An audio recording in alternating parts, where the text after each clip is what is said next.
Manicourt. We always know this. It depends when you go out, what the temperature is, what's going on with the tyres. And of course what they've got to do now, John, as we heard a little bit from Dave Richards there, is select which tyres they're going to be using. They don't have to make the decision today, but that's what they will be experimenting with a bit in this second session. Yes, and also what we learned from this morning's session is, in the case of Nick Heidfeld, that when he was on a longer run, as opposed to doing maybe 1 or 2 laps coming in, that's where the tyre degradation, that's where the drop-off in performance. It's not just tyre wear per se.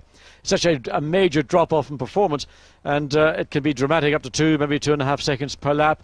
And that's why we're seeing such inconsistency in handling. And again, gladly Nick confirming the fact that the car did not handle particularly well. We saw that oversteer going through the R11 corner where the back end of the car was starting to drift out much too early in the corner, but in other corners you got understeer, and that's what teams are going to be doing. They're just going to try and chase down these front end, back end problems, try and draw the two closer together to make the driver's job easier, and therefore hopefully see an improvement in time. The key to this session, I think, is of course that qualifying in 24 hours time will be starting precisely at this time, so therefore it's a vital session for everybody, as you see Jonathan Palmer and his old mate Patrick Head together, and they of course have been associated in the past, not least of all from doing the odd hill climb at Goodwood. That's right, yes, of course the Goodwood Festival of Speed took place last weekend. Indeed, Ralf Schumacher was one of the Formula 1 drivers who attended that meeting, and Alan McNish was one of the stars of the show, taking the Toyota Formula 1 car up the hill in a very unofficial fastest time. An impressive performance by all accounts. Sadly didn't get along to the Festival of Speed this year. Maybe next season will be a chance. One of the best motorsport events throughout the season. Well, we're concentrating on events here at Manicourt, and as we can see from Jordan, they're trying to get Takuma Sato to learn the circuit, and for Giancarlo Fisichella to optimise the setup here. Sato hasn't raced here before, although he did have a little bit of a run around the track in the off-season, just with one of the, I think, the school cars that they use at Manicourt, so at least he knew where it goes. But of course now trying to get to grips with it in a Formula 1 car, but for a driver of his calibre that won't take very long at all, and in fact he did end up slightly faster than Fisichella in that morning session. So Michael getting ready, third fastest this morning. Yes, just looking down, Ben, at the nose cone on Michael's car, whether it's just a shadow above him, but it looks to be a different colour part of that nose cone. I'm sure there's no significance to that whatsoever. Rubens Barrichello a little bit more relaxed and probably feeling quite comfortable in the knowledge that he is quickest so far, with a 1:15.056. And there you see that different shade. Now, I can't see any logical reason for it. I can't imagine the body department at Ferrari would have got the colour wrong, or the gel that they would be using to manufacture the carbon fibre body parts from. No, that's a slightly strange one. We're looking down on the overhead camera in the Jordan pit there at Takuma Sato as he prepares to come out. There is Alan McNish. As we mentioned, he was at Goodwood last week. They've solved, hopefully, the clutch problems on this car. That was they didn't solve that at Goodwood. They went for a separate test session, and they've been working hard on the reliability of the car. And Alan doing his utmost to keep that seat at Toyota for next year. Nick Heidfeld making his way back to the Sauber garage as we get ready for this second 1 hour session to get underway in just over 1 minute's time. And as we heard, they're trying to cure the oversteer problems that they were suffering. Interesting that both he and Dave Richards of BAR reporting the same sort of problems, and of course they are both using the Bridgestone tyre. Coulthard, second fastest this morning, and splitting those two Ferraris, hoping that that Michelin performance will be repeated when it matters in qualifying. And we'll see again whether the Michelin tyre users tend to all go for the same tyre, the same choice, or whether perhaps there'll be a little bit of a split decision, as we saw last year between the Williams teammates, with Ralph going for the slightly softer option and Montoya going for the harder option. Well, I certainly hope we do see some teams doing that, and Williams and Montoya led the way.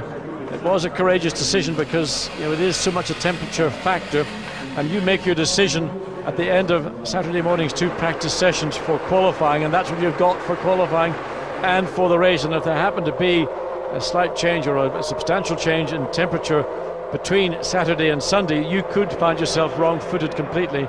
And it's very important for teams to be right on the case with the meteorological facts and figures to ensure that if somebody wants to do a Montoya, that they're not going to be wrong-footed. So it looks like Alan McNish will be the first one out. So he's going to be followed by teammate Mika Salo as they prepare now for this session. There we are. Well, in fact, McNish comes out, but then he gets pushed back again, so he must have had a slight problem there. I don't know quite what happened. It may be the same problem he had at Silverstone. Yeah, maybe, although that's supposed to have been sorted out. They've jacked the back of the car up, and of course it usually means they have to plug in the laptop computers again if the engine has stalled to check exactly what's happening. Well, they fired it back up and they haven't had to plug it all in quite the same way as usually. So Alan McNish does get underway finally, following his teammate Mika Salo out onto the track, and Alex Young also on the track as well at the moment. Now, in the meantime, only a few cars out there. Matt Lorenzo's got the opportunity to speak to Jaguar boss Niki Lauda. Yes, Niki, I read that Monza testing went well. It would seem to be the case, at least on the evidence so far. No, Eddie liked the car in Monza. He did some improvements to it, but really to compare Monza with Monaco is a very difficult comparison, because Monza is a quick circuit and here you need downforce again. So I really have to wait to see how practice goes tomorrow, because when everybody tries to qualify, then you know the difference. But the aero package was much heralded before Silverstone. It didn't go well there, but surely that wasn't giving it a proper chance. Yeah, Silverstone was difficult through weather conditions. As you know, it was raining and dry and so on, so we really didn't get a fair test. But let's wait and see what's going to happen here tomorrow. During that testing session, you had one big accident and others as well. What was the reason behind that? Today, you mean? No, during testing. Courtney had a suspension failure in the back, and he went off with 340 kilometers per hour. So this was really a nasty accident, and we had to fix the car afterwards. Okay, Niki, it's looking good so far. Let's hope it stays that way. Okay, thank you very much. So Niki Lauda, just talking a little bit about that accident. We were talking about that earlier on this morning for James Courtney, the Formula 3 driver who tested with Jaguar and suffered a huge accident. And Niki sort of just stating the facts as they were, but not embellishing on those at all. But the good news was, of course, Courtney was okay despite destroying the car. Yeah, Niki's saying 340 kilometers per hour, which is in fact well over 200 miles an hour. And coming into that Ascari chicane, it's tree-lined on the approach to it. It always gives the perception of being a narrow entry into that chicane. And to find yourself a passenger, you've got little time between suddenly it all going wrong and that massive impact that must have occurred. And a real wake-up call for any young driver thinking that Formula 1 cars and Grand Prix racing is a walk in the park. It is still, you never can blink without thinking about there's always potentially a problem around you somewhere. Yeah, well, those sort of speeds and those sort of energies involved, there is always going to be danger, no matter how safe the tracks are made, how safe the cars are. There's always the possibility of injury. So James Courtney certainly will be pleased that modern Formula 1 car does protect the driver so well, I'm sure, as he gets ready to continue defending his Formula 3 championship lead. Someone went off there. Well, I'm not sure that's on the outside. It is a Renault. It's Trulli. Trulli. Yeah. Because there's a service road just behind that, and we couldn't quite see the car initially. And it is Jarno Trulli. Let's have a look and see. Coming through the Nürburgring, this and that. Oh, and he just lost the back end of the car. That just went. Again, look, he lets the car run free, gets the brakes on, and yep, well, there's a very light tip. Probably not too much damage. He could, if he had kept that engine running, get it back. Yeah, he's going across one of those new tarmac runoffs there, John. Do you reckon that did his job well? Well, you could see the front brakes were locked, the rear brakes were rotating, rear wheels were rotating, then he got the brakes on even harder. I mean, for me, if that had been gravel, probably the same outcome would have occurred. The big advantage of gravel is if you're spinning, but he was running backwards, so there was no real sense of slowing down other than just getting the brakes on. If you lock the brakes, then tarmac, gravel, it doesn't matter, the car's still not going to slow down enough. But on balance, I would say the new tarmac did the job it's designed to do. Takuma Sato gets it all wrong, and that's going through Grand Courbe into Estoril. Bits of bodywork come off the Jordan, the front wing. 2 yellow flag zones. So Takuma Sato gets an early afternoon call. Realises that going through Grand Courbe and Estoril is not flat out. Well, he's got back on. There's been a bit of radio. We saw several cars going out on new tyres, including Michael Schumacher. So they're all putting in big understeer, Ben. You can see it. He just missed the apex. Couldn't get it anymore. There's a little bit of rubber on the outside of the corner. He knew what was coming. There's bits of this so wing it's end a plates. left-hand barge board. Okay, maybe a right hand as well. Definitely a left hand. So they're talking about barge boards. I thought that was a wing end plate, but nevertheless. Yeah, the team, I think, looking at the same replay as we were there and seeing what got ripped off. As well, set 104. So they'll get him back out again fairly quickly, I should think, but they do have to make some repairs to the Jordan. So that's action plenty to start this session, and I say a few people going out on new tyres, knowing that really it's only the first flying lap that shows just how competitive the tyre is, how competitive the car is, perhaps attacking very hard. Although that accident for Trulli was odd, wasn't it? It really broke away very quickly from him. Very, very abruptly indeed.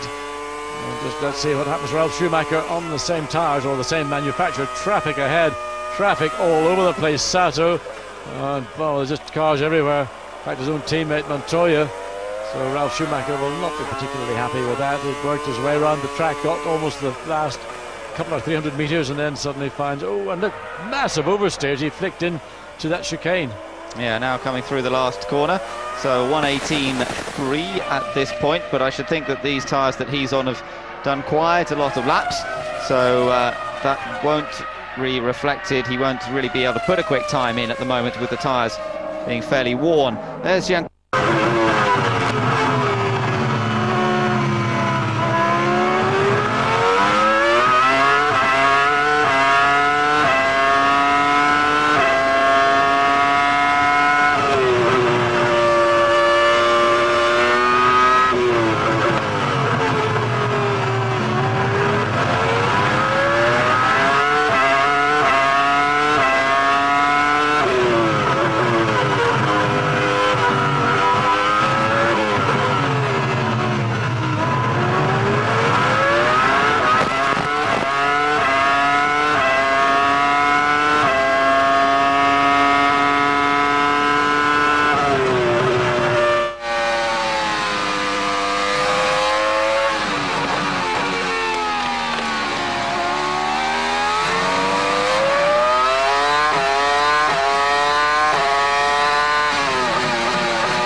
Ralf Schumacher. Up Chateau d'Eau, a corner that's been a really problematic corner all through the session. We've seen everybody, they got understeer turning in, mid-corner, snap oversteer. And that's pretty much, I suspect, what's caught Ralf Schumacher right as he comes back into the pits. And there, the look of pugnaciousness on the face of Patrick Head. I think I went into the wrong direction. Basically, high speed is slightly better, but only turn 2. Understeer and turn through 2. Thing else is, into the high speed, for example, you have understeer in the first place. Towards the apex, level 3, and in low speed the car is.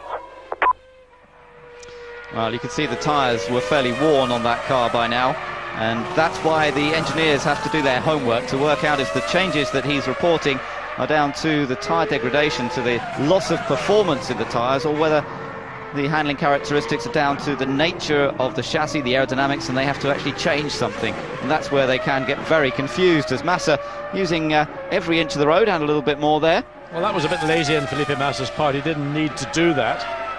So let's have a look and see what Kimi Raikkonen got up to as it's coming down the straight into the Adelaide hairpin. Well, he gets a big lock up on the left front again. It's the left front which is the wheel that's causing the bigger trouble. We saw Michael Schumacher earlier in our first broadcast this morning likewise have a similar problem.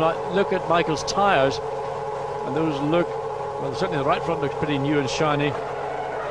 Yes, looks certainly hasn't done an awful lot. Might have been scrubbed just a little bit. I think he did. He went out initially in the beginning of the session on, I thought, a set of tyres that looked pretty new. He must have gone straight back into the pits, and this is Michael Schumacher now coming out, and he's just going to make a little practice start in the designated box.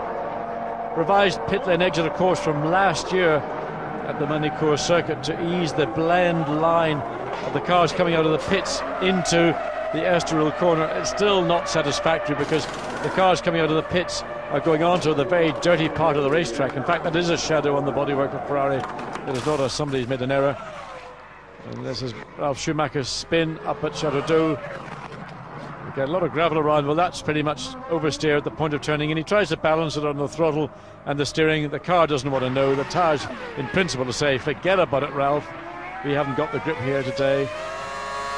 Now, on board with Kimi Raikkonen. He's only 0.3 of a second down at the split, so this is a good lap. Let's watch him through. This is the corner we've just seen the replay of Ralph spinning. That looked pretty neat and tidy. No real correction required towards this tight, tricky little chicane. You can really mess up a lap here at this one. You can't really make up a lot of time, John, but you can really mess up what was a good lap up to that point. Only 4/10 slower there. Yeah, improved in time, didn't improve in position. He was about 1/10 of a second up on what he had done previously. Now let's just watch him coming through the Estoril right-hander. That looked pretty neat and tidy. And on the power nice and early, we're looking at Irvine. Meanwhile, we saw a spin just a little while ago for, well, an off for Takuma Sato. He went off into the gravel trap. Nick Damon's managed to catch up with Gary Anderson to ask him about it.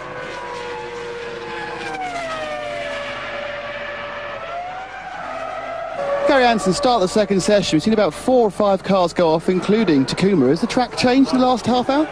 Yeah, I mean, it's the wind here usually blows the dust from the gravel traps onto the circuit, so it makes it a bit slippery for a few laps. Takuma just went a little bit wide to get in the dirt there and got in the gravel, but the track temperature's also gone up a bit, so a bit less grip around. How do you feel the bridge tones are working here? Because apparently it's high degradation here. No, we're pretty good. We're pretty pleased. Very consistent, and that's really all we need for a good race. So Gary Anderson reasonably confident, and I'm sure Ferrari are confident too. Look at this, Michael Schumacher using the curb there, bouncing it around, and on a quick lap we saw from the first split that he's already up on Barrichello's time from earlier.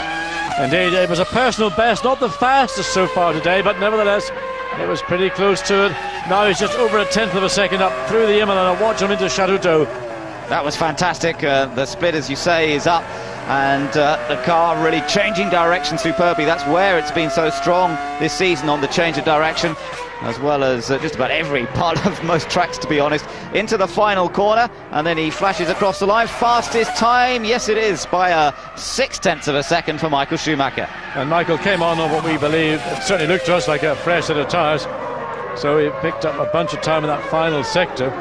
And Ferrari now beginning that remorseless process we've seen really pretty much throughout the year. Well, Juan Pablo, again, revisions here to enable the drivers, if they do make an error, to go across a bit of what is tarmac covered with paint and avoid dragging gravel onto the racetrack.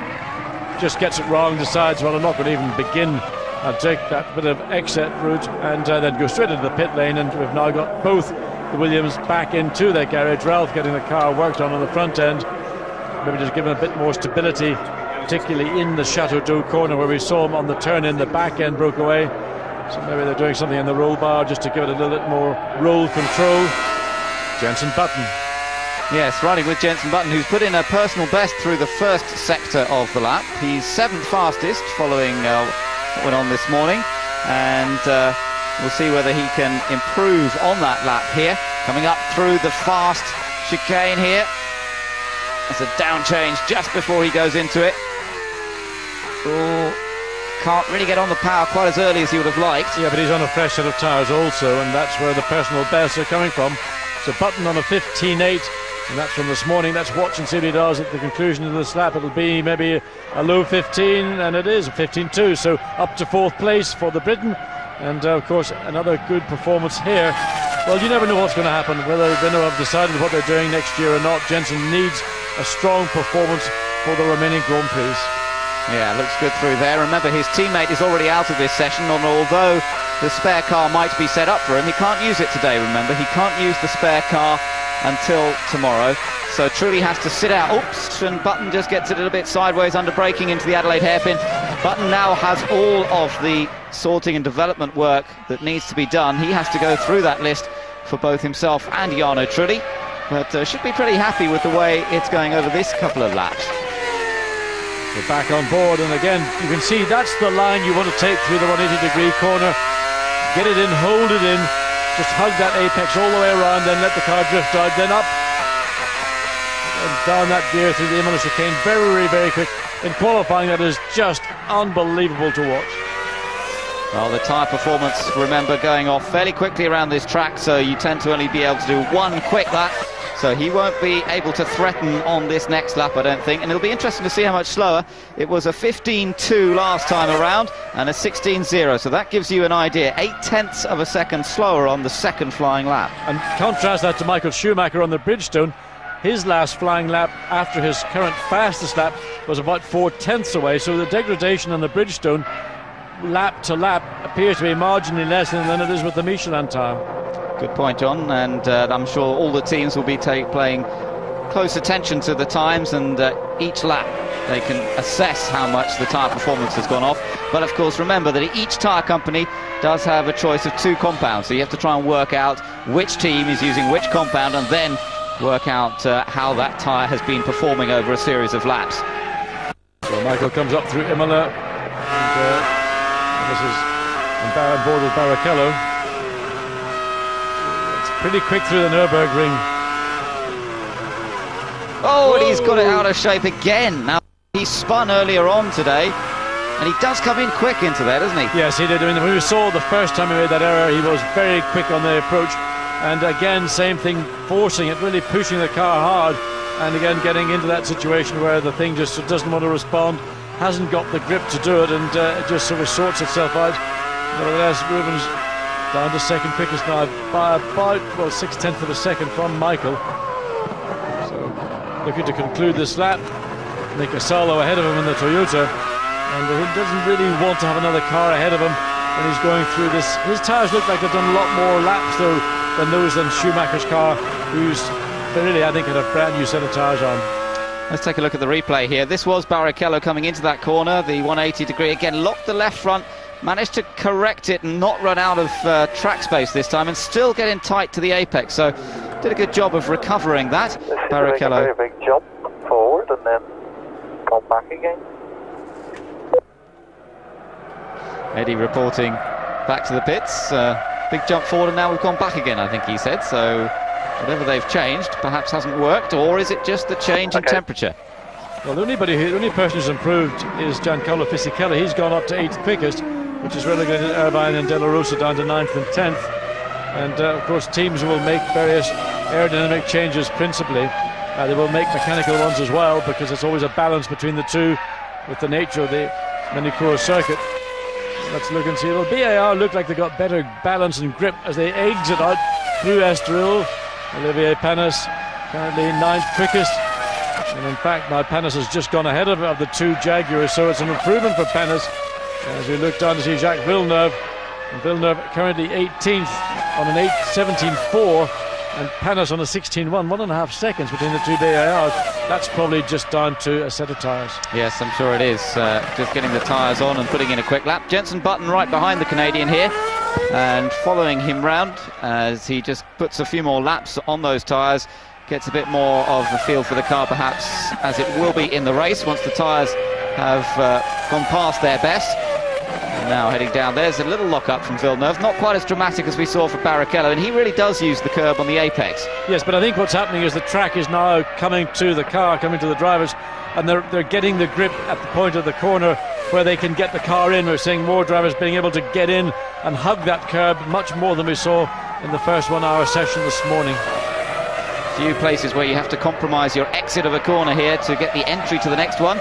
Coming down into chicane, they tend not to run out fully wide here because they need to be back over to the left-hand side of the road and then get through this last right-hander. He stays 16th as Jenson Button follows him across the line. Button's time there was a 19.0, and Felipe Massa, 9th fastest there in the Sauber, so that's a personal improvement for him, puts him into the top 10. But David Coulthard, we just see him now coming through that very last chicane, fastest of all in the second sector, personal best, and first David Coulthard goes on and takes quickest time.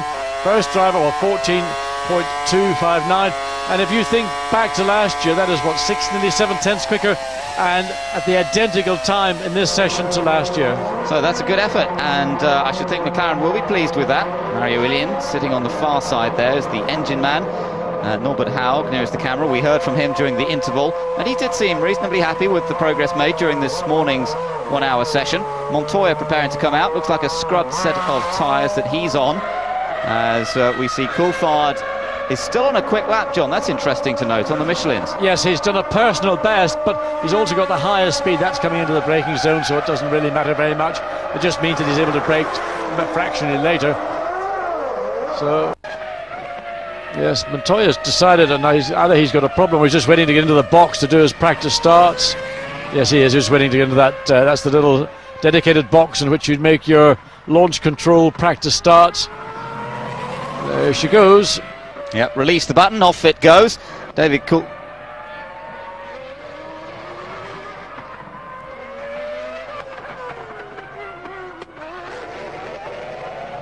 And the team discussing brake temperatures to Montoya, and he might want to. He, of course, can adjust the brake balance from within the cockpit, and that will help stability under braking in a couple of key areas. Well, what's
because that was a massive loss. I mean, you'd have thought that something had failed in the car, but that shows you when you've got grip, it's perfect. When it suddenly just snaps. Now, whether they made an aerodynamic change to the car, he liked it. He enjoyed it. Come back in and check you. Just drive through, just to check the car over. All the front wing is missing, guard vanes, everything. Drag you in. Great reaction, I love that little laugh at the end. Don't know what happened, he says, and laughs at the end of it, having just gone off at about 170 miles an hour. Raikkonen doing a very strong second sector, fastest of all, goes quickest, 1:14.092 and 97, and that is now within a second of pole position on Saturday afternoon for last year's Grand Prix. Well, impressive. Let's take a look at this again, John, the replay. Couldn't tell anything from that. I mean, just suddenly the back end said, I've got enough of this, I'm out. Thanks very much. And Juan Pablo at 175 miles an hour goes on a very airy, scary trip across the gravel, and almost seems to have been bemused rather than amused by that experience. It was very strange, wasn't it? It just snapped away from him mid-corner. Look at the gravel as he puts the brakes on. Dear, oh dear, that's not going to help everybody coming down to Adelaide. He must have about let's do it. There must have been 100 kilos of gravel in that car, but the amount he was distributing over the track. Well, he's still going. He's ripped off various bits and pieces, I think, and that might be a while before they get him back out in this session with only 35 minutes to go. It might be a little tight. They'll be interested to see how quickly McLaren are going on the Michelin tyre. Raikkonen and Coulthard now first and second fastest, remember. Raikkonen by just over 0.2 of a second from his teammate. So both McLarens looking very, very competitive. And whatever they're going for at the moment, Williams might be thinking, I wonder if that's the tyre we should be using as well come qualifying. Of course, they've still got that old thorny issue of how much fuel on board do McLaren have. Well, traditionally they run a reasonable amount, but here a lot of the teams might run slightly less than their usual amount. But again, it's a confirmation, Ben, from what we've seen on screen, that the McLaren chassis looks to be working generally the most consistently and giving the drivers, even the Ferrari drivers have struggled, Rubens particularly, but giving the drivers the best time of the entire field. Let us know what he thinks on the front wing. Rather damaged looking aerodynamic bits and pieces. Sam Michael just at the front of the car there, the operations director having a good look around as well. Well, that was the tyres, the strategy was perfect, and the teamwork in the pit lane was brilliant. Dave, thank you.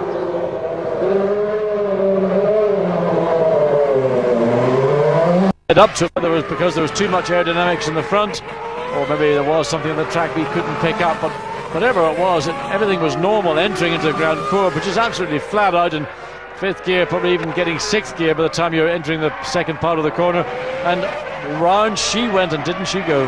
She did indeed, but he's made it back safely. McNish coming round, whereas Raikkonen's on a quick lap again. The man who's fastest already, here he is, split time, showing this could be a further improvement for the Finn. Let's see. No, it's not. He loses it in that last sector. Well, it's interesting that McLaren consistently, Coulthard and Raikkonen have been exceptional in that middle sector of the circuit. Then they lose out maybe in that Chateau d'Eau corner, the final right-hander that leads down to the chicane. Nevertheless, when Pablo Montoya explaining to Patrick Head and to his engineers, I just turned in and all of a sudden I was going backwards at the speed I entered the corner at. Yes, very, very snappy, and I think they will want to have a very good look at the car after that. So whether we'll see him back out or not, I'm not sure. Ralf Schumacher currently 7th fastest, 1 place behind Montoya. We're riding here though with Rubens Barrichello. He's been pushed back down to 4th, but he's just got the fastest first split time up on Kimi Raikkonen, so this could be Barrichello reclaiming the top spot here in Friday's free practice. And this also could be the first car to break that woman at 14 seconds. As Barrichello comes through this long 180-degree corner, the corner we've seen him twice lock up, almost lose it on a number of occasions. That time there was no correction watching the onboard camera as he steered on a neat and tidy line through there, but he's lost a bit of time. Yes, he's effectively lost 0.3 of a second in that second sector. That's disappointment. Now that didn't again indicate just tyre performance. So it just really depends what you may have done to the car. So first sector time not necessarily indicative of what the final lap time will be. So we were looking at a high 13. No, it's not. Rubens Barrichello's a 14.9 in the end, and that's his best lap to date. Yes, personal best, but it keeps him in 4th position. And just waiting to pick up the throttle. You know, you as a driver, you can feel what the car's doing. You can feel whether it's going to accept you to giving it more throttle, or maybe a slightly more lock to pull the car down. Oh, Giancarlo Fisichella, that was outrageous. That was good to watch though, wasn't it? And that's the sort of thing that we'll be looking for in qualifying tomorrow. That sort of sliding through that chicane. They have to be doing that really to get the best times. This is perhaps a bit too much. I should think these tyres have probably gone past their best. Fisichella dirt tracking it almost, sliding it around, and where's that put him? Well, he stays 8th. He stays 8th, but watch Pedro de la Rosa, he's the 12th quickest, and he's improved in both sectors. Again, watch Fisichella just up with a band and just chucks the car in. Balance is very good, just the levels of grip aren't particularly high. Nevertheless, you know, entertaining from Giancarlo Fisichella. De La Rosa's crossed the line. He was only 100 slower than his previous best, so it was a good lap, but it wasn't enough to move him. It's got to be consistent on the 7-time lap. There's so much traffic out there. Yeah, it's fine. We can work our way through that later. It's not a problem. New set of tyres here for Jenson Button. And did we hear he just said it needs to be consistent over the 7 laps? Is this another run coming up, do we think? Well, he's going to go out in a new set of tyres, but he's saying it's difficult to be consistent because of the traffic out there. So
Piano, truly bad luck, very short second session. What happened?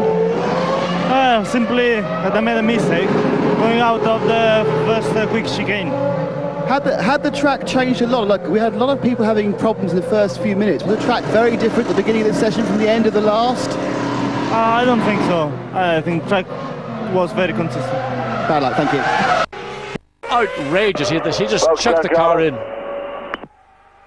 Yeah, and the team saying good to do and get it back. Okay. Nick, just have a look at the barge board and a good look around it. It's been off. Well, that was a big off. I mean, in terms of it's going off that part of the Imola chicane, he must have got it wrong through the right-hand bit and couldn't get the car straightened up enough to get through the left-hand bit, and he knew he was going to have a journey over the gravel. Jenson Button's on his new tyres and has gone through the first sector not particularly quickly, 26.0, so about 8/10 off the fastest of the day so far through that first sector. But we'll watch him through this mid-sector where the tyre grip will make a major difference. But what we do not know, and we may not ever find out, this set of tyres may be the optional tyre as opposed to the prime tyre. Michelin have brought tyres, one which suits warmer weather, one which will suit cooler weather, and again you see the opposite lock coming on as he goes through that Chateau d'Eau corner. So nothing at all from Button on this first flying lap on a brand new set of Michelin rubber.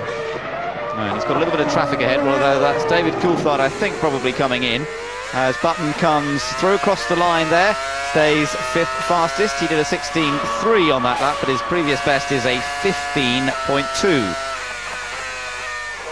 Now work still continuing on Montoya's car as they try and get him out in the closing minutes of this second session of free practice.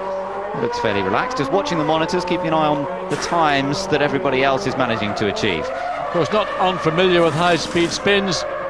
His former career racing in America, that was part of the career path he had to put up with, but on a Grand Prix circuit, a different issue. David Coulthard, personal best in that first sector and challenging the time his teammate Kimi Raikkonen has established. So watch the McLaren Mercedes-Benz, able again to get the car in, keep a nice constant curve through that 180-degree corner, then accelerate all the way up. Watch coming into this Imola, quick right-left, 0.2 of a second up through that second sector. All looking good for the Scotsman. Personal best, but also fastest of all through that second sector. Now drops down the hill, this final right-left. And the McLaren traditionally has been able to ride the curves, but again Coulthard, well, more aggressive in the exit curb. And now he comes across. Will he be the first man to do a 1:13? He is. No, he's not. Oh, well, he came pretty close, didn't he? He's gone faster than his teammate Kimi Raikkonen. Not quite into the 1:13s, but still a very impressive effort from McLaren Mercedes. Well, McLaren's only ever had one victory at Manicourt and only ever had one pole position as well, which is a bit of a surprise when you think about how they have dominated or certainly run at the top through many seasons recently. Hasn't always been their best track, despite that victory of David's here a couple of years ago. Understeer, then immediately you get that oversteer, and this is the real frustration. This is why people, they spend weeks or days testing here, and they go away probably more confused than they arrived, because as the track changes, the car characteristic changes. That looks like a reasonably used set of tyres that Barrichello has got on his Ferrari right now. Great noise, isn't it, when it flashes past that camera that's mounted down in the curb. That Ferrari engine wailing past, and Barrichello continues round as Coulthard here. Not a particularly quick lap this second time around. No, he will have benefited from that run, and then once again you get into the tyre degradation. Interesting with Barrichello, on the parts of the circuit where the aerodynamics start to take over, which of course is the first two corners on this circuit, the car looked pretty well balanced. He wasn't able to chase the throttle probably as early as he would like to, but it's in the lower speed where the aerodynamics are less influential on the mechanical side. And then, tyre grip now, there's a bit of tarmac being torn up. Where is that? It's in the pit lane. It's in the pit lane. Well, that's all right. I wonder if it's not where they're doing. No, I don't think it's where they're doing the practice starts. No, it's not. I think that's probably pretty early in the pit lane. It could well be. That's outside the McLaren garage. Outside the McLaren garage. So I should think they'll have to make some repairs there over the course of the weekend. It'll be where they come in to make their pit stops, and that will affect them. Eddie Irvine's improved. Eddie Irvine back into the top 10. 8th quickest, 1:15.641. And Eddie, I think, feeling a little bit better with the car in that Monza test in spite of the problems of James Courtney. But really the team at sea in terms of actually understanding how to make these aerodynamic improvements that came for the British Grand Prix, how to make them work, how to get the best out of them. And here at Manicourt, you've got to deal with a circuit that is as erratic as it ever. Second place here back in 98 for Eddie Irvine. We're looking at Nick Heidfeld now, though, in the Sauber, as he threads it through this very high-speed section of the track, and one of the cars moving out of his way, that was Villeneuve, so good job there, keeping offline. And now onto the fastest straight. The top speed that we've seen is 309.4 kilometres per hour, as you can see, and Nick Heidfeld's a little off that as he heads down to the Adelaide hairpin. Well, we know that Ferrari have got a revised aerodynamic package. We've seen them changing rear wings. Of course, the thing is to correlate top speed to lap times. We only get the top speeds, we don't relate it to the individual lap. So you just never quite know what somebody's doing at any given time, unless you sit down and watch every page and write it down, and then can overlap at the end of the day. Yeah, top speed's up to about 193 miles per hour. That's all you need to worry about here at Manicourt. Just under the 200 mile an hour mark. A bit of a lock up there from Heidfeld. Now, a little while ago we saw Jarno Trulli go off, if you remember. That was down at the fast section of track. Again, that little bit of break up there in the pit lane, cause for concern. Nick Damon caught up with Jarno Trulli just a few moments ago. Jarno Trulli, bad luck, very short second session. What happened?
Fastest, but Mika Salo has suddenly popped up into 5th place. Now, I wonder where that came from. The Toyota driver 5th ahead of Button, Montoya, De La Rosa, Ralph and Irvine. Well, I'll tell you where it came from. It came from the Michelin tyre supply, because that's basically what times are going to be all about here, particularly when we get into qualifying.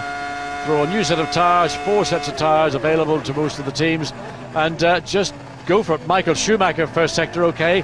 As we've said, it's little more than those 2 corners, which are very much aerodynamic, influenced the long straight and then into Adelaide hairpin. It's here in the 2nd and 3rd sectors that we have to keep an eye. And also, just confirming what Salo did in 5th, McNish has now done for himself. He's gone 9th quickest for Toyota. So the Michelins, as you say, must be working well on the Toyota. We're riding with Michael once again, as the 4-time world champion looks to perhaps become 5 times. And again, look at the car digging in there through that fast chicane. You know, Michael Schumacher, everyone says, well, it gets boring that he keeps winning, but to watch this man at work on the racetrack, he's always flat out, always fully committed, makes so few mistakes.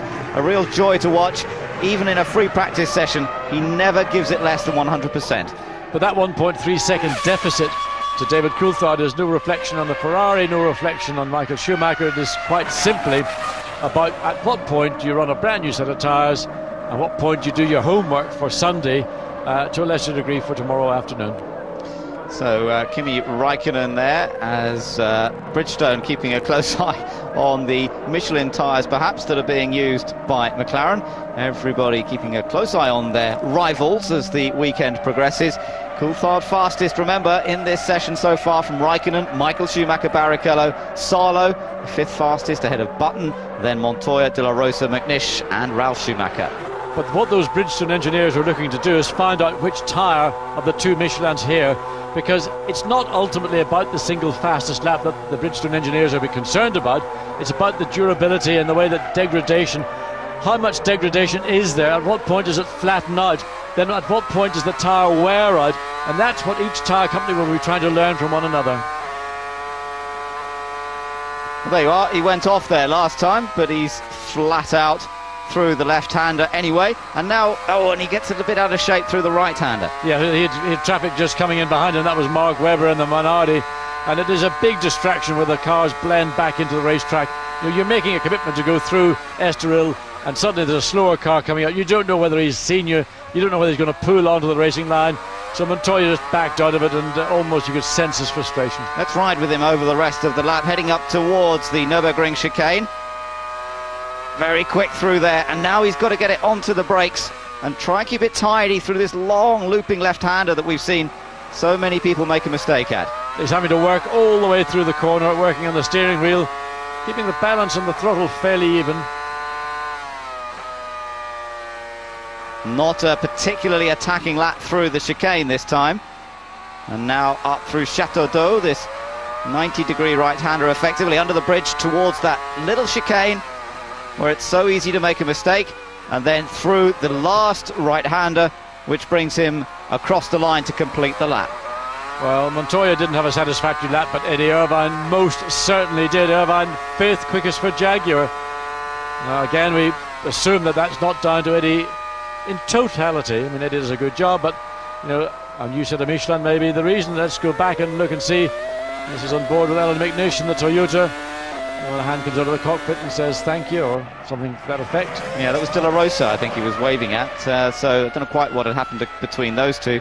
But Irvine, as you say, very impressive. Irvine up to 5th place, ahead of the Toyota now of Mika Salo. Felipe Massa using the curbs.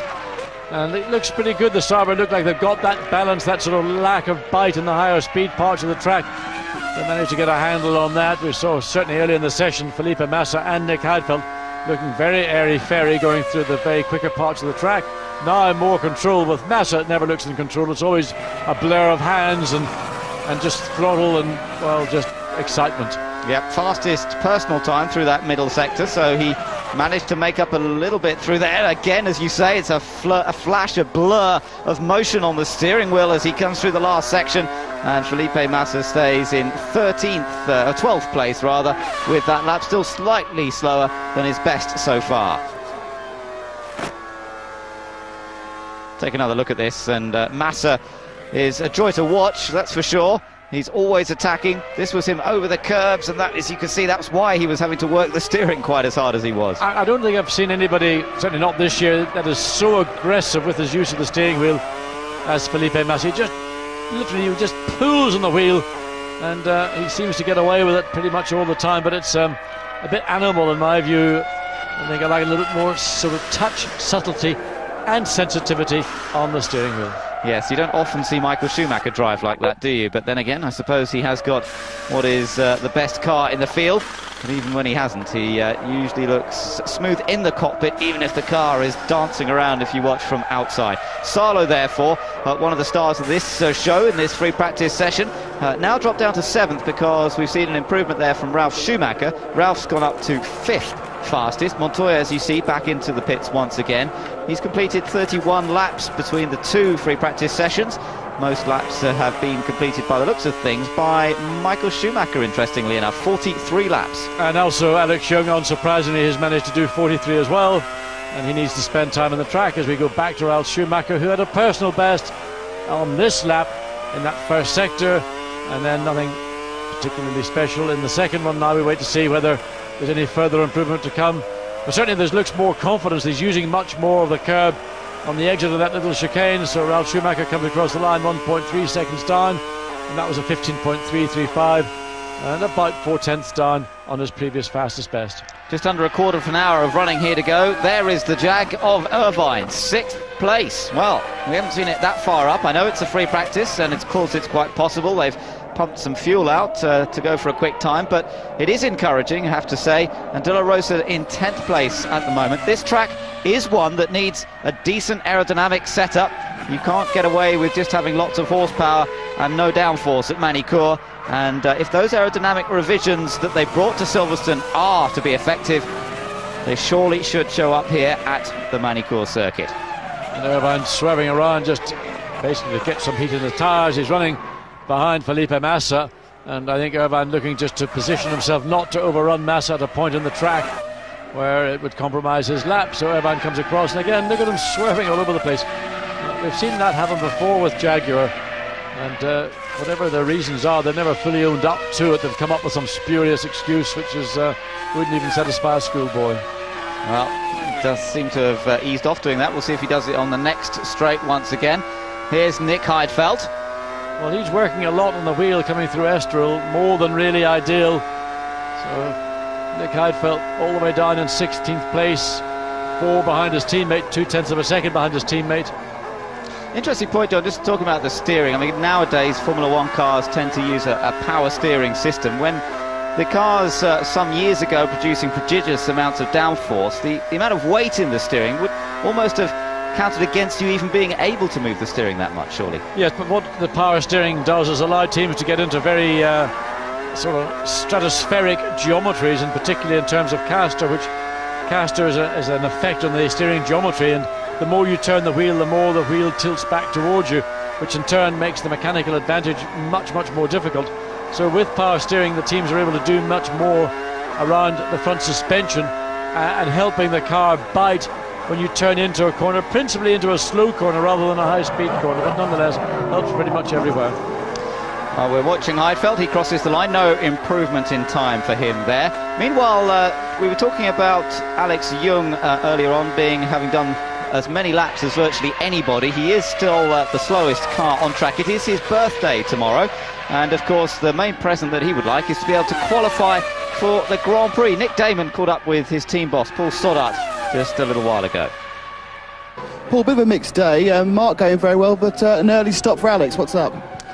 We've had a problem with fourth gear, and they're just looking at it now, but you know, he's proved in those last run, picked up a couple of seconds from where he was this morning, and yeah, we're pretty confident he'll be okay this weekend. Has his confidence been dented by the problems at Silverstone? Yeah, it would happen. No driver could go through a weekend like he went through at Silverstone and not have a confidence problem. We know Alex is fine in the races. No, he struggles a bit in qualifying. It's up for us to lift him up this weekend and make sure he's within that all-important 107%. Paul, thank you. Yes, indeed, he desperately wants to be into the race. Alex has spent some time back in Kuala Lumpur with family and doing some PR work in the gap between Silverstone and this race. But the vital thing is that he makes the grid for the French Grand Prix this weekend. It's his 26th birthday he'll be celebrating tomorrow, by the way. Well, I haven't worked out the 107% gap between David Coulthard's 14.025 and Alex's 1:19.015. Let's call it 5 seconds. But it is not, it's too close to call. And if I was Alex Young, I would certainly be extremely dissatisfied. This is compounded by being in the pits, of course, not getting running time, but he has done a lot of laps, and it's not a matter of learning the circuit. It's just simply a question as whether he's got it in himself to dig it out. And there we see Salo, it is Mika Salo, Toyota engine failure, and that is just coming into the Nürburgring chicane, and that's a bit of a disappointment for Toyota. Yeah, that is a great shame. After showing good turn of pace, 7th fastest, he'll end up this session, except of course 1 or 2 might improve. McNish actually is on a slightly better lap himself at the moment. He's 11th fastest. Just having a quick look at the old 107%. I think he would be just inside it at the moment, Alex Young, if it stayed the way it is, by about 1/10 of a second. So, but of course in qualifying they'll all be pushing that much harder, and including him, and we'll have to see what happens. This was the moment that Salo had to pull off the track. Yes, Neil actually was on the exit of 180 on the way back up to the Imola chicane, whatever it was. Very rapid and very terminal indeed. And Toyota's had pretty good engine reliability this year. They will not want to see that. No, definitely not. So a little disappointing for them, but at least it has got them to almost the end of the session before it's happened. Coulthard still fastest with under 10 minutes to go at Manicourt in the second session of free practice. And Eddie Irvine's car being pushed back to the garage, 6th fastest. I lost for you 10 we just need. I'd like really to get the rear wheel bar off, or get it down like the previous run. You know, the one I like that, but what worried me was a big drop in performance. Let's put tyres back the other way around, and let's do a run with the rear bar down. Oh, we don't have time. Okay, let's just change tyres and stop them. With the engine cover problems, let's just leave that. So changing tyres around, trying to get the best wear out of them. I think he said there, John, that he'd lost a tenth and a half. Now that's fairly critical because the times are very close where he is at the moment. If he'd gone a tenth of a second faster, laser read, please? He would have ended up fourth. Let's take a laser reading now, please. And his teammate De La Rosa is doing a personal best in first and second sectors as well. So I'm curious to see how Pedro finishes up this lap in relation to Eddie. Eddie is 6th on a 14.9. De La Rosa up to 8th on a 15.1. So fairly evenly matched, but as Nicky Lauda said, Eddie seems to be more comfortable now with the car in this revised configuration than he was prior to it. And almost you could sense Eddie was directing the engineers as to what to do based on what he feels and what he would like. And that's not really how engineers run Formula 1 cars these days. It's the driver's responsibility to give that information to the team, and then the team decide the changes they want to make. But maybe if you're not getting the job done on one side, then the driver might have to take over on the other. Of course, he is one of the most experienced drivers in Formula 1 now. He is the oldest driver currently in Formula 1, but needs to make the most of that experience to get that Jaguar working well. I have to say they're doing a good job so far. You watched Barrichello a moment ago as Michael Schumacher waits to see out the rest of the session. Looks like he may well be coming back out himself for another lap or two. Barrichello improved in time, 14.750, so Rubens Barrichello fourth quickest, about half a second away from Michael Schumacher, who's third. It's still Coulthard and Raikkonen and the McLaren Mercedes-Benz first and second. Still got that yellow flag station where Saulo's car is, so you've just got to be reminded that if you go through here quicker in this sector than you've done previously, you will be, let's say, getting a call from race director Charlie Whiting to come in and explain it. But I think it's probably fairly safe now that, yes, there the yellow flags and lights have been withdrawn. So Barrichello, nothing in that second sector, and just maybe on a run to the end of the session, just under 7 minutes of it remaining. Yes, looks as though he's running a consistent pace here, but I wouldn't say he's charging, looking at the amount of road he's using and the behaviour of the car. So 1.8 seconds off Coulthard's time on that previous lap. Still a pretty good time of 15.8, about a second off his own best to date. Now Montoya is back on track once again, 10th fastest at the moment, 1:15.2. Very close times in that middle part of the grid, of the provisional grid, if you like. It's not a grid, of course, it's just free practice. But from 5th place... Okay, Juan, just make it a hard 2 sectors and then straight back in. Well, there we hear. He's being told to do first two parts of the lap fast and then come back into the pits. Let's keep an eye on these sector times, because there's something obviously the Williams team want to check out. Step 4 and a half rear anti-roll bar, please. Half rear anti-roll bar. Yes, and just as we watch him, just to finish off what I was saying, it's only half a second between 5th place Ralf Schumacher and 11th place Alan McNish, so a very close grouping in terms of the times. And behind McNish again, it's very, very close between Massa on a 16.0 down to Villeneuve 16.4 in 17th position. I think what's more critical, and certainly going to please the French and Michelin in particular, the top 11 cars times, with the exception of the 2 Ferraris who are 3rd and 4th, it's all Michelin. Well, that is a surprise, and that's certainly a boost for Michelin as they look towards this very important French Grand Prix, home territory for them, desperate to provide a tyre to the teams that they really can challenge the Ferraris with. But the Ferraris seem to be quick wherever they go. They are the fastest Bridgestone users by a long, long way. Watching Eddie Irvine again. Oh, he's lost it. Again, a very small brake lock-up, that little wisp of blue smoke, and then Eddie just got wide. That part of the racetrack, there's minute little holes of rubber. There may be a little bit of dust that's been people going onto the gravel. It ends up on the outside of the corner. So what could have been a half reasonable lap for Irvine on a 25.9, that first sector, which is, well, within 7/10 of a second. Let's watch the blue smoke coming. There she goes from that left front. Yeah, and then it just pivots around the front, doesn't it? The back end swapping round.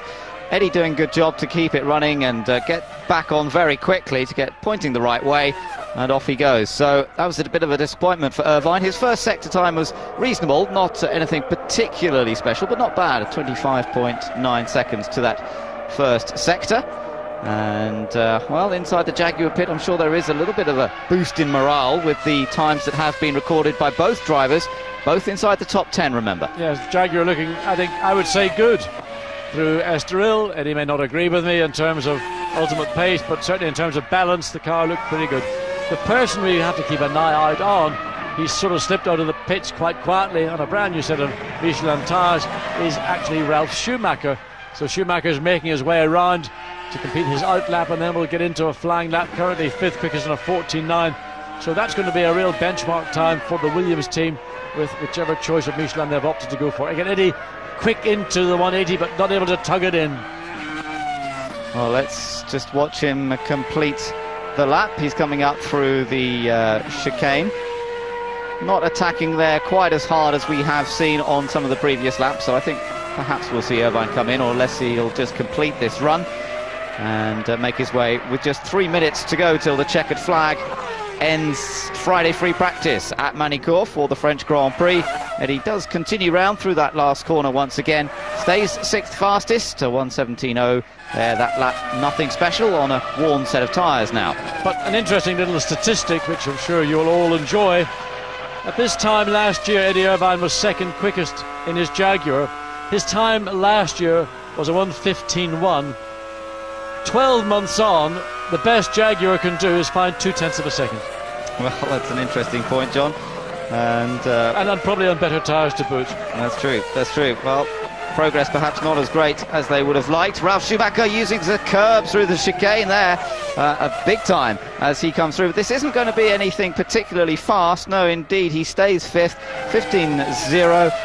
We'll see whether this next lap is going to be the quick one. There's a car moves well out of his way. That was Villeneuve doing a good job again. Not really having too much effect on Ralph this time, but Michael again looks mighty coming up through Imola, then into Chateau-d'Eau. Look at the understeer, watch for the oversteer coming in. Look, hand goes down to the right of the cockpit, he makes an adjustment. Whether that's a brake adjustment, I can't think what else it might be, because it was he's lost it. Well, Michael's kept it going. You can hear the blip of the engine. He gave it an almighty rev. Now, has he managed to keep it running? Or are we going to see a situation like we saw in Silverstone? Yes, he's kept it running. But he made an adjustment. He put his hand down to the right. This goes after the spin. Prior to the spin, hand went down to the dashboard, such as it is, the bulkhead really. Made an adjustment. It looked like a clockwise adjustment. And then he spun. Any correlation there? Could be. Perhaps a brake balance adjustment or something, but he certainly was attacking again as he went into the chicane. Let's take a look. The back end slides one way and then turns it in, and it just gets away from him. Well, you know, there's so much goes on in a car, and someone like Michael Schumacher working it all the time, maybe adjusting the car for 2 or 3 corners per lap, and maybe that adjustment was the cause. There we again see that loop, and at that point you hear a massive blip on the throttle as he keeps the engine running, not wanting to repeat what he did at Silverstone with less than a minute remaining. Well, this was it from on board, and once he'd lost it, straightens the steering up and then turns it back, gets off the brakes again just to roll it back into the pit lane, get out of everybody's way, complete awareness of where the car is on the track, what's going on around him, and then rejoins the mark of the world champion. So just a few seconds left in this second free practice session as Ralf Schumacher was on a lap, remember. He's come back into the pits though, so he hasn't improved on his 5th place. Rubens Barrichello out there in 4th. At the moment though, it's still the 2 McLarens, and it looks as though that's the way it's going to end, with McLaren Mercedes 1st and 2nd here after the first day of running for the French Grand Prix. So Juan Pablo Montoya 25.4, he's 2/10 away, and Montoya currently in 10th place on the 15.2 compared to a 14.0. Again, that first sector, a relatively straightforward, non-complicated sector. It's now in this middle part of the racetrack. And Montoya, the confidence again high, able to lean in the car. But there again, you see under braking, trying to turn into the 180-degree corner. The back end steps out, and he's got to lose a couple of tenths of a second. The session flag out now over, but Montoya, of course, can complete this lap. Yes, he can finish this lap off. Oh, and then again, look at the correction as he comes in under braking. The back end snaps out, but he corrects it. Let's watch him now. This was where Michael spun a moment ago. Let's see how the Colombian approaches it. Really uses the curb, but in fact almost used the curb to flick the background. That was neat. He certainly did get the back to step round, and 1:15.5, 1:15.6. So Pablo Montoya stays in 10th place.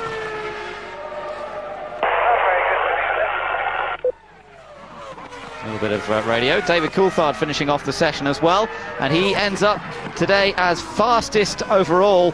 And we're not seeing any improvements from anybody on this. Again, as he comes, that was Michael once again coming in to the pit lane. I mean, I don't know whether he intended the back end to get so wayward on the entry to the pit lane, but it may just be simply he's just attacking the curb to see how much he can actually use. And he's found out. The front and rear tyres, please. Tyre temps, pressures, and brake temps. He's found out that there is a limit. And Alan, if you can speak to Darren, he's got a list of things just to work through before we start stripping the car down, please. So, hopefully, Jaguar all feeling a little bit better about what's been going on. Richard. 6th fastest for Irvine, 8th fastest for De La Rosa, and on a track where aerodynamics make a big difference. That is encouraging indeed, and I'm sure that the mechanics and engineers will attack their work with a little more relish this afternoon than they've been able to muster in recent Grand Prix. Kimi Raikkonen heads his way into the pits as well. McLaren end today 1st and 2nd fastest. The 2000 French Grand Prix winner David Coulthard has set the pace here on Friday in the free practice sessions. And look at all the blue M's. Michelin dominating the top half of the lineup in today's times. Those two Bridgestone tired cars, as ever, the Ferraris of Schumacher and Barrichello. Ralf Schumacher 5th fastest ahead of Irvine. Good story there for Jaguar. Salo also going well with the Toyota. So how much is that the Michelin tyre? You have to wonder. It certainly has helped Toyota. It's helped Jaguar to get into that top 10. And Montoya down at the bottom end of the top 10. Williams probably, as ever, using a lot of fuel on the Friday and not showing quite what they're capable of doing. McNish almost in the top 10. Then that bunch of Bridgestone users, Fisichella, Massa, Panis, Sato, Heidfeld and Villeneuve, BAR, Sauber and Jordan, all pretty much together. And if you look at the times, there's very little in it between them. And then we see Mark Webber ahead of Jarno Trulli, who of course had to sit out most of the session having spun off. Alex Young the slowest, and neither arrows, remember, going out on track in the free practice sessions here today. A good job from Mark Webber. You know, the guy knocks his pipe out all the time. He's 18th quickest, only 20 cars of course round, but he's only 0.2 of a second away from Nick Heidfeld in the Sauber, with all the advantages of the Ferrari-powered Petronas engine. So again, I mean, Mark Webber just really putting down his marker as a driver who deserves to move up through the field and move into a team that's got more backup and more finance and more technology. Yeah, it's a good point, John. And in fact, remember, the Minardi is on the Michelin tyre. Maybe that's helped him because he was nearly faster than Jacques Villeneuve. He was only a few hundredths off Jacques Villeneuve's pace, and you have to say the Minardi wouldn't be expected to be that close to the BAR. So Michelin have come up with something that's worked very well today. But I do say today because, as we know, the track conditions change rapidly here. It could be a different story tomorrow. Mika Salo's car being brought back to the pits, and there are various bits of carbon fibre bodywork to be collected from around the track. We saw Takuma Sato have a wild ride round the exit of Estoril. We saw Juan Pablo Montoya have a wild ride going into it just on the exit of Grand Curb when the back end of the Williams BMW snapped around. I mean, literally, it's as quick as it gets, and it was almost like an oval racetrack type of breakaway where suddenly the car is going backwards at the same speed it was going forward. Giancarlo Fisichella at the Jordan team, they've got a bit of work to do, finding himself a little further down than he would like. 12th fastest, although encouragingly he was one of the fastest of that midfield Bridgestone group, so he should be reasonably happy with that. Looking down then, it's been beautiful. Let's look back over the highlights of the free practice.